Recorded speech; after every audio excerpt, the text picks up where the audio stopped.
Skeptics of Matt Taibbi's Nord Stream pipeline bombing article consider the possibility of U.S. involvement unthinkable, the product of Russian misinformation or cherry-picked quotes and video clips. My CiteIt App dispels honest skepticism by looking up the context of web quotations and YouTube transcripts.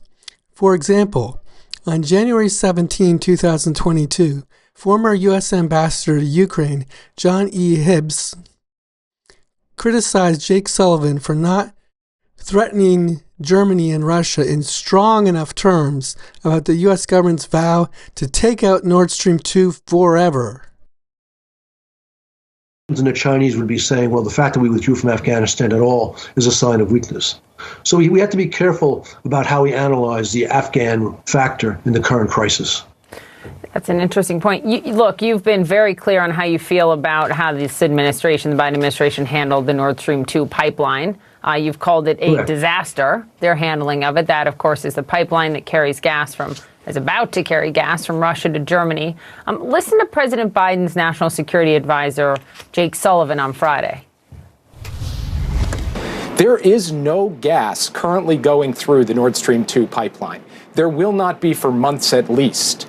And we have made clear to the Russians that that pipeline is at risk if they move further into Ukraine. That is leverage for us. You slap sanctions on it right now, you take that leverage away.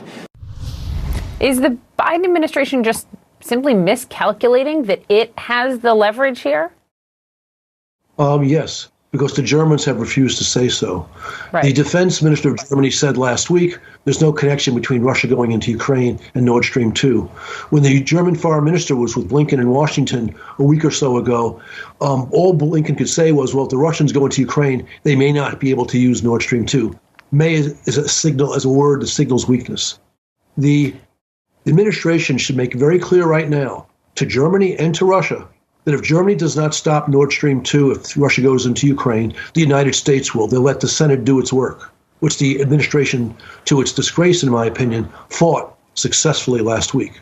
What should President Biden do if Russia invades Ukraine? They should do what they've said about punishing sanctions. They should do what they said about increasing the force posture of NATO in the East and sending more weapons to Ukraine. They should also take out Nord Stream 2 forever. Thank you very much, Ambassador Herbst. Appreciate your time this morning. My pleasure. And coming up, the rabbi from the terrifying standoff at that Texas synagogue is... U.S. and German readers should consider whether enhanced access to Taibbi sources undermine the claim that the U.S. had no motive to destroy Nord Stream 2.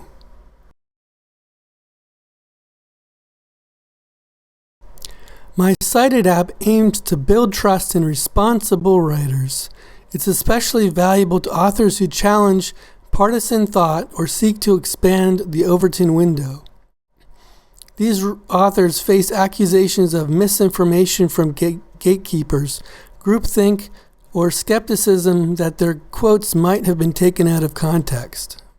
If you're a Substack author interested in using this type of contextual citations, I'd like to incorporate your feedback into the app before pitching it to Substack as a new feature. Contact me if you'd like a personal demo.